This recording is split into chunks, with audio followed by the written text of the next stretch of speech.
नमो नारायण, जय महाकाल, जय मां बगलामुखी। मुझे बहुत सारे कमेंट आते हैं कि मैं काफ़ी समय से पूजा पाठ कर रहा हूं या कर रही हूं, मुझे सफलता नहीं मिली, मुझे सफलता कब मिलेगी। जाहिर सी बात है, ये जो क्वेश्चन है बहुत अच्छा है। आप सभी लोग इस कलयुग में सांसारिक सुखों को भोगने के लिए आए, कर्म तो आप साथ साथ कर ही रहे हैं, लेकिन एक उम्मीद आपकी होती है कि जिस ईश्वर की हम प्रार्थना कर रहे हैं वो हमारी मुराद कब सुनेगा, हमारी मनोकामनाएं कब पूरी करेगा। बिल्कुल जी हाँ, आप ऐसे पुत्र होके अपने प्रभु से, अपने परमपिता परमेश्वर से गार्जियन होके ये चीजें मांग सकते हैं, कोई प्रॉब्लम नहीं है। और ये चीजें लालच नहीं होता है, बिल्कुल मांग सकते हैं। एक इंसान यानी एक पुत्र जब अपने पिता से कोई भी चीज मांगता है तो वो एक लालच नहीं होता है, एक उम्मीद होती है। और ऐसा इंसान अपनी फैमिली का मेंबर अपनी ही फैमिली से जब मांगता है तो चीजें जल्दी पूरी हो जाती हैं। लेकिन ये चीजें कब पूरी होंगी, ये क्वेश्चन हमेशा आता है। तो इसका मेरे पास सीधा साधा दो ही एग्जाम्पल और उदाहरण है, और इसका आंसर है कि पहला, आपका तरीका ही गलत है। दूसरा, आप जल्दबाजी कर रहे हैं, बहुत जल्दी आप चीजों को छोड़ देते हैं, यानी अधैर्य हो जाते हैं, आपको पता नहीं है। और इसी गलती की वजह से आपकी चीजें नहीं होती हैं। दोनों पे अभी मैं प्रकाश अब डालता हूं। देखिए, पहला तो है कि आप जल्दी हार मान गए। हार ऐसे मान गए कि अगर आपकी जिंदगी में कोई भी चीज हो रही है तो उसका एक समय होता है। अच्छा दौर, बुरा दौर हर इंसान के साथ आता है, उससे कोई नहीं बच सकता है। मैं भी नहीं बच सकते हैं, मैं नहीं बच सकता हूं। क्या प्रभु बचे थे? क्या कभी श्री रामचंद्र जी ने सोचा था कि उन्हें राज्याभिषेक मिलेगा? लेकिन उन्हें क्या मिला? वनवास मिल गया। क्या कभी श्री कृष्ण भगवान ने सोचा था कि उन्हें अपना समय बचपन में कारावास में बिताना पड़ेगा?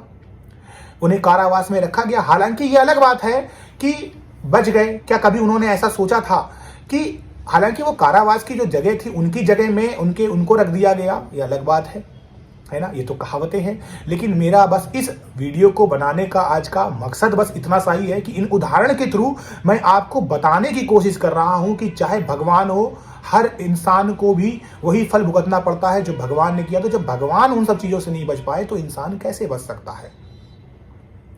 तो सब चीजें होती हैं। अब मेन टॉपिक में आते हैं। दिक्कत कहां पे आ रही? दिक्कत ये आ रही है कि आपको पता ही नहीं है कि आपको करना क्या तरीका गलत है। देखिए, सबसे पहले आप जान लीजिए, शास्त्रों में ये बात लिखी गई है, हिंदू धर्म में ये बात लिखी गई है कि पंच देवता की पूजा सबसे इंपॉर्टेंट होती है, महत्वपूर्ण होती है।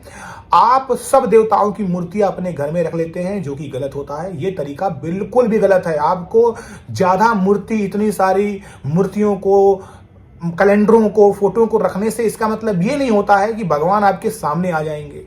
ऐसा नहीं है। आप सिर्फ 5 देवता, जिन्हें पंच देवता कहते हैं, और इसका मैं अभी उदाहरण भी दूंगा क्यों इनको ही महत्वपूर्ण बताया गया है। देखिए, सबसे पहले आते हैं गणेश जी, दूसरे नंबर पे आते हैं शिव भगवान, तीसरे नंबर पे आते हैं नारायण भगवान, चौथे नंबर पे आते हैं सूर्य भगवान, और 5वें नंबर पे आती है मां दुर्गा। यही पंच देवता है। इनके अलावा कोई देवता नहीं रखने चाहिए अपने घर में, ठीक है। इन देवताओं की जब आप पूजा करते हैं तो चाहे आपका इष्ट कोई हो, ऑटोमेटिक उसको फल मिल जाता है। अब बहुत से लोग बोलेंगे कि हनुमान जी, तो सुनिए मेरी बात। सबसे पहले तो हनुमान जी शंकर भगवान, शिव जी भगवान का अंश हैं। जैसे ही आप नारायण भगवान की पूजा करते हैं, जगत के पालनहार की पूजा करते हैं, तो स्वतः ही आप हनुमान जी को पा लेते हैं। हनुमान जी को आप पा लेते हैं। तो आप किसी की पूजा करिए, आप देखिए कोई ना कोई उनका रूप है, अंश है। तो इसीलिए इसकी महानता है। अब और एक बात सुनिए इसको ध्यान से।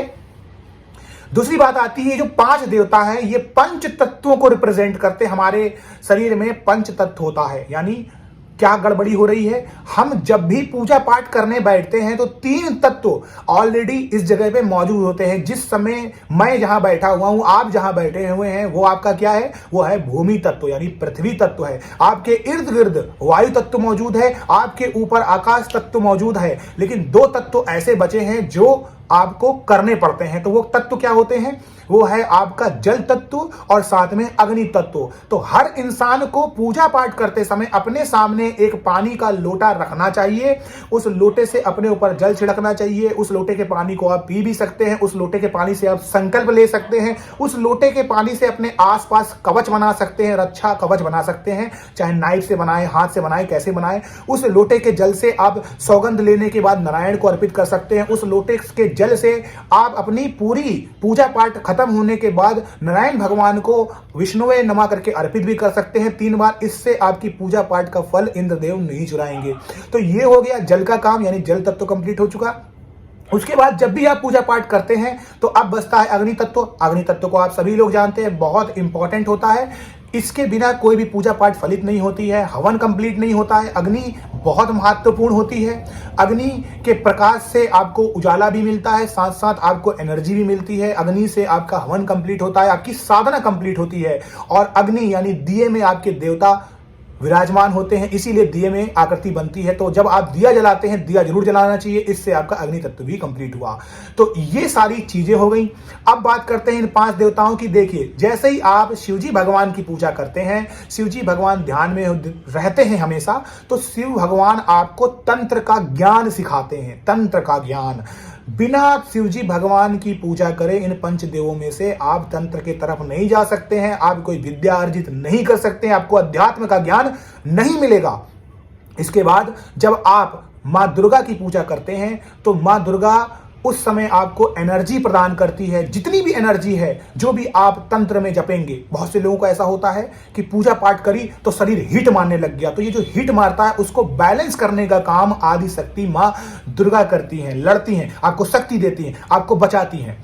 तीसरी बात आती है आपको साक्षात सूर्य भगवान की। सूर्य भगवान अगर इस पृथ्वी पे ना हो तो हर तरफ त्राही माम मच जाए, हाहाकार मच जाए। सूर्य भगवान वनस्पतियों को ऊर्जा प्रदान करते हैं, स्वयं साक्षात नारायण है। केवल नारायण की उपाधि 2 ही लोगों को दी गई है, साक्षात विष्णु भगवान को और सूर्य भगवान को, क्योंकि नारायण का मतलब जगत के पालनहार। तो पालनहार है सूर्य देवता। सूर्य देवता परम ब्रह्म है। सूर्य देवता आपको एनर्जी प्रदान करते हैं। सूर्य देवता आपके इर्द गिर्द रक्षा कवच लगा देते हैं। स्वयं भगवान राम ने भी सूर्य देवता की उपासना की थी लंका विजय के टाइम में। स्वयं हनुमान जी को भी सूर्य देवता से ही शिक्षा प्राप्त हुई थी। सूर्य देवता जिसकी कुंडली में स्ट्रांग होते हैं उसके ऊपर कोई भी ग्रहों का प्रभाव नहीं पड़ता है। तो सूर्य देव की उपासना बहुत इंपॉर्टेंट होती है। समाज में नेम फेम कमाने के लिए आपको सूर्य की उपासना करनी चाहिए। तो सूर्य देवता आपके इर्द गिर्द रक्षा कवच इस्तेमाल करते हैं। अगली बात आती है चौथी, नारायण भगवान। आप में से बहुत से लोगों का मन होता है कि मैं यक्षिणी, गंधर्व, राक्षसी, मेनका, अप्सरा, उर्वशी को अपने वश में कर लूं, उनकी साधना कर लूं। अगर नारायण भगवान आपसे खुश नहीं है, मोहिनी स्वरूप आपसे खुश नहीं है, तो आप कुछ भी कर लो, कुछ नहीं होने वाला है। सारे मायाओं को, जितनी भी माया है पूरी जगत में, अध्यात्म में हो, चाहे तंत्र में हो, आगम रहस्य में हो, कौलाचर में हो, किसी भी पद्धति में हो, तो उसके बीच में आपको डिफरेंस करना जो सिखाते हैं वो नारायण भगवान सिखाते हैं, वरना माया में ही आप खोए रह जाएंगे, माया में खो जाएंगे। तो इसलिए नारायण भगवान की पूजा बहुत इंपॉर्टेंट है। अब बात आती है सबसे इंपॉर्टेंट पूजा, जिनका नाम मैं बाद में ले रहा हूं, लेकिन उनकी उपाधि सबसे ऊपर है। उनकी उपाधि इतनी बड़ी है कि उनके बिना पूजा पाठ संपन्न ही नहीं होती है। और मेरे आप वीडियो में देखिए, मैंने कुंडली के जो वीडियो बताया उसमें साफ साफ मैंने समझाया हुआ है, और कुल देवी देवता वाले वीडियो में भी मैंने बताया हुआ है कि कुल देवता में जो सबसे बड़ी उपाधि कुल देवता में दी गई है वो भगवान वक्रतुंड यानी एक दंताय यानी गणेश भगवान को दी गई है। गणेश भगवान प्रथम पूजनीय है। वो आपको सिखाते हैं कि जब भी आपके पास ज्ञान आए तो उस ज्ञान को आप सही तरीके से बांटे, उस ज्ञान से भ्रमित ना हो जाए। ज्यादा ज्ञान भी इंसान को अहंकार की तरफ लेके जाता है। वो इंसान अपने आप को बहुत कुछ समझता है, जिस तरीके से पैसे वाला इंसान अपने आप को समझता है मैं ही सब कुछ हूं। तो ज्ञान सिखाते हैं, साधना के ज्ञान में आपको सिखाते हैं कि देख पुत्र, तेरे पास भले तंत्र का ज्ञान हो, तेरे पास भले स्पिरिचुअल का नॉलेज हो, किसी भी चीज का नॉलेज हो, लेकिन तू अपने आप को एकदम बिल्कुल सामान्य रख।